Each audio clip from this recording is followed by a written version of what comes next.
મજૂરી કરીને પોતાનું ગુજરાન ચલાવતો હોય, આજે ફોરેસ્ટ વિભાગ એ આપણા સમાજના લોકોને ખદેડીને બહાર મૂકે છે કે નહીં? તમને ખબર હશે કે અંબાજીમાં બેડા પાણીમાં 19 પરિવારોના ઘર તોડી પાડ્યા. 19 પરિવારના ઘર ફોરેસ્ટના અધિકારીઓ દ્વારા તોડી પાડ્યા. બે દિવસ સાંભળજો શાંતિથી, બે દિવસ અમે ધરણા પર બેઠા, પરંતુ કોઈ પણ પ્રકારની ફરિયાદ લેવામાં આવી નહીં. એ આપણા આદિવાસી ભાઈઓ જ હતા. પછી મામલતદાર કચેરી, કલેક્ટર કચેરી ખાતે ગયા. કલેક્ટર શ્રીએ આશ્વાસન આપ્યું, ચિંતા કરશો નહીં, જે પણ ગુનેગાર હશે, જે પણ જવાબદાર હશે એના પર કાર્યવાહી કરશું અને તમારો જે હક અધિકાર છે એ તમને અપાવીશું. પૂરી વાત સાંભળજો. પછી અમે એમનું આશ્વાસન માની લીધું. અમે ગયા પણ ખરા.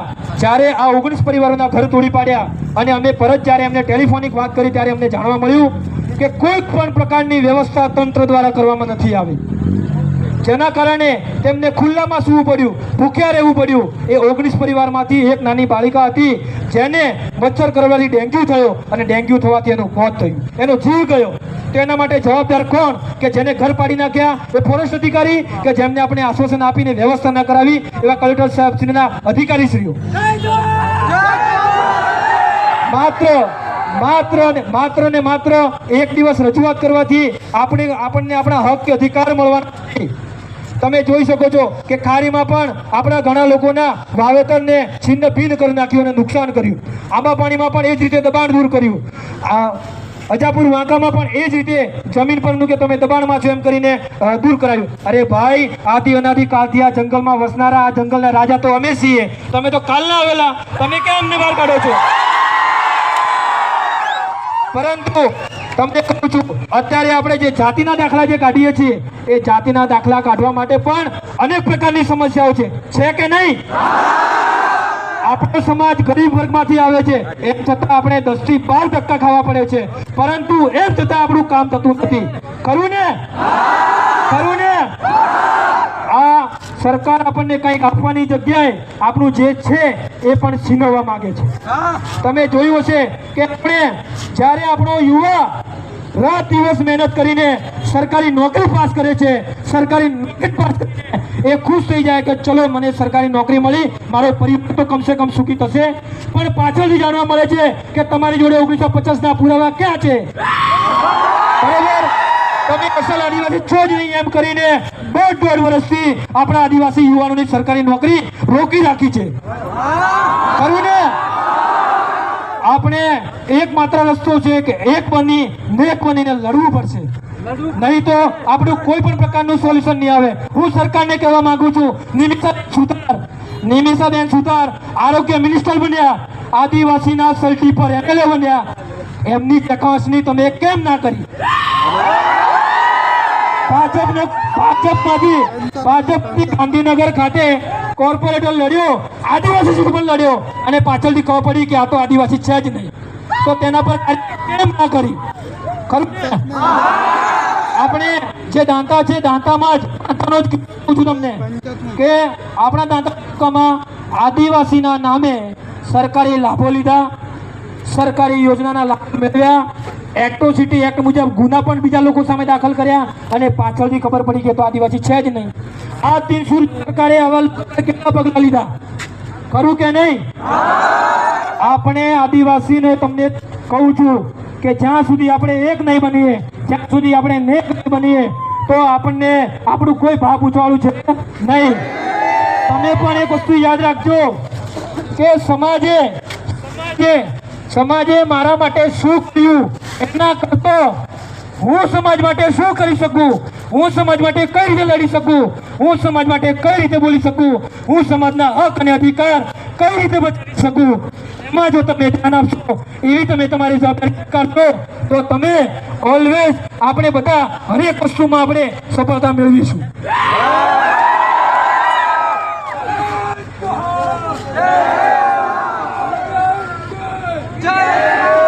દુઃખ સાથે એ પણ કહેવું પડે છે કે વિશ્વ આદિવાસી દિવસ નિમિત્તે આપણે તો ઘણા આદિવાસીઓ ભેગા થયા જ્યાં દેખ્યો ત્યાં માથાઓ જ માથાઓ દેખાય છે.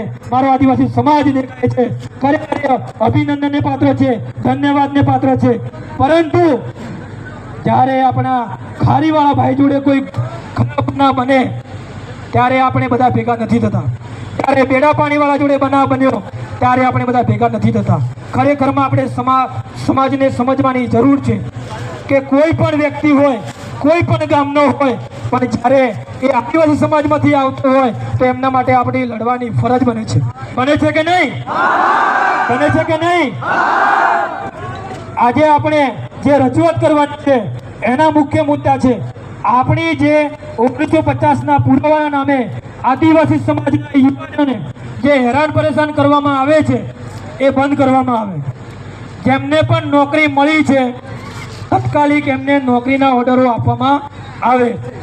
અને જળ જંગલ જમીન પર જે આપણો અધિકાર છે તો ફોરેસ્ટ અધિકારીઓ દ્વારા જે લાલિયાવાડી ચલાવીને ખોટી દાદાગીરી કરવામાં આવે છે ને એ દાદાગીરીઓ બંધ કરવામાં આવે.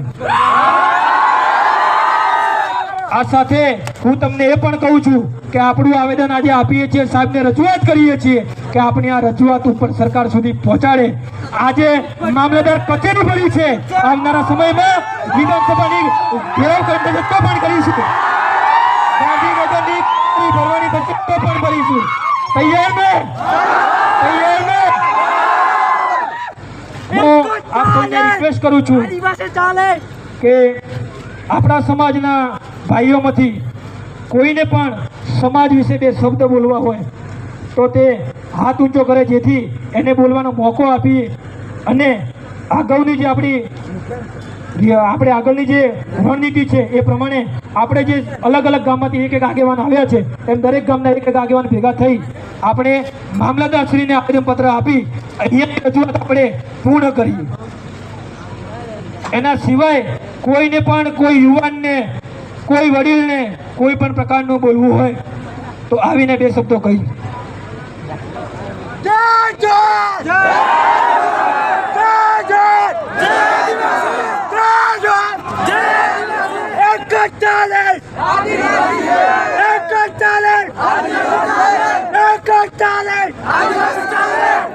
ખાઈ ના કે નહીં ખાઈ ના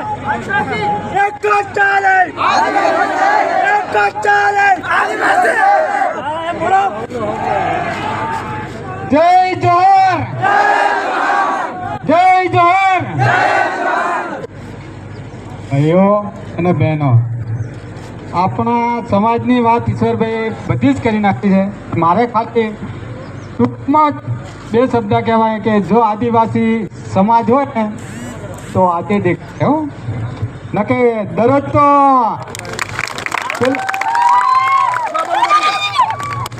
જે ઈશ્વરભાઈએ વાત કરી ને કે ખારીમાં બનાવ થયો એટલે આદિવાસી હતા કે બધા ઊંઘાઈ ગયા હતા, પછી ભેડા પાણી થયું હતું એટલે બધા ઊંઘાઈ ગયા હતા કે જાગતા હતા. એ પણ આપણા ભાઈ છે અને આપણું ઘર છે એમ સમજીને સરકાર સામે લડીશું ને તો જ આપણો હક અને અધિકાર લઈ અને જંપીશું. ખાલી રેલી કાઢવાથી કે આવેદનપત્ર આપવાથી આપણો સમાજને કોઈ કશું જ મળવાનું નથી. જય જોહર. એક તીર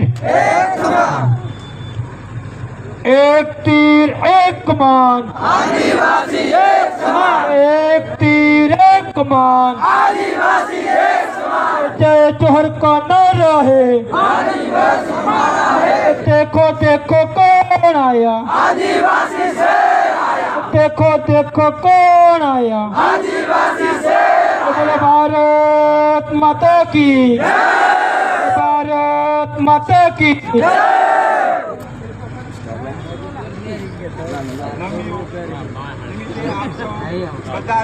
બધા આદિવાસી ભાઈઓ આયા એ બધા સમાજ વતી આજ આપણે 9મી ઓગસ્ટના નિમિત્તે બધા ભાઈઓ ભેગા થયા. આવી રીતે દર વર્ષે બધાની એકતા બતાવીએ, સમાજને લાગે કે આપણો સમાજમાં કંઈક મહત્ત્વ છે.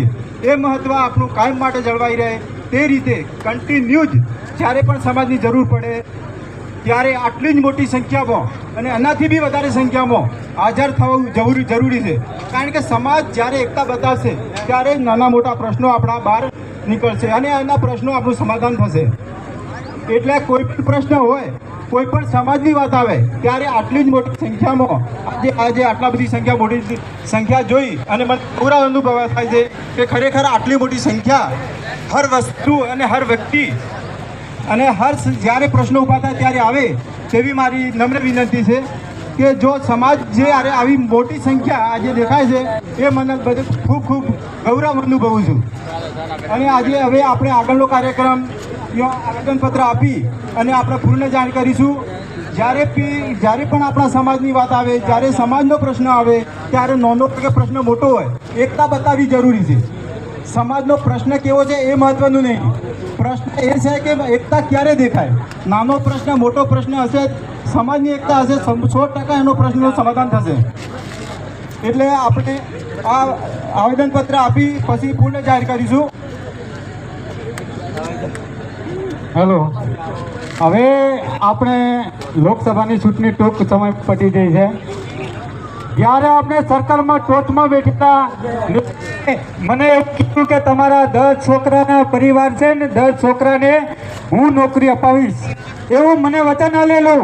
આજે સરકારમાં મેસેજ આપવા માગું છું કે હવે તમે ટોચમાં બેઠેલા અમારા 10 છોકરાનો ન્યાય ક્યાં મળશે. અને આટલું જ કહી અને બીજા ભાઈને આવી જય જવાન, જય જવાન. ભારત દેશના મૂળ માલિકોને 9મી ઓગસ્ટની હાર્દિક શુભકામનાઓ. આજે આપણે બધા અહીંયા ઉપસ્થિત થયા છે તે બધા સૌનો આભાર. જે અમને ઈશ્વરભાઈએ વાત કરી કે જંગલનો જમીન, ભણતરનો જમીન, શિક્ષણનો પ્રશ્ન, ઘણા બધા પ્રશ્નો છે, પણ આ ઈશ્વરભાઈ આ બધું બોલે છે ક્યારે બોલે છે, એ માટે શું જરૂરી છે? એ માટે ભણતર જરૂરી છે. ભણતર ને ભણતર આ બધું ક્યારે બોલીશું આપણે? જ્યારે આપણે ભણતા હશો, અધિકારો જાણતા હશો, ઘણા બધા અધિકારો જાણીશું તો આપણે બોલી શકીશું. જે આ બોલવા માટે આપણે શિક્ષણ જરૂરી છે. આપણા સમાજમાં સૌથી મોટી ખોટ એ છે કે શિક્ષણ બહુ પાછળ છે. શિક્ષણના ક્ષેત્રે આપણો સમાજ બહુ પાછળ છે. તેના માટે આપણે ભણવું પડશે, આગળ આવવું પડશે, આગળ આવવું પડશે અને ઘણી બધી મહેનત કરવી પડશે. આપણા અધિકારો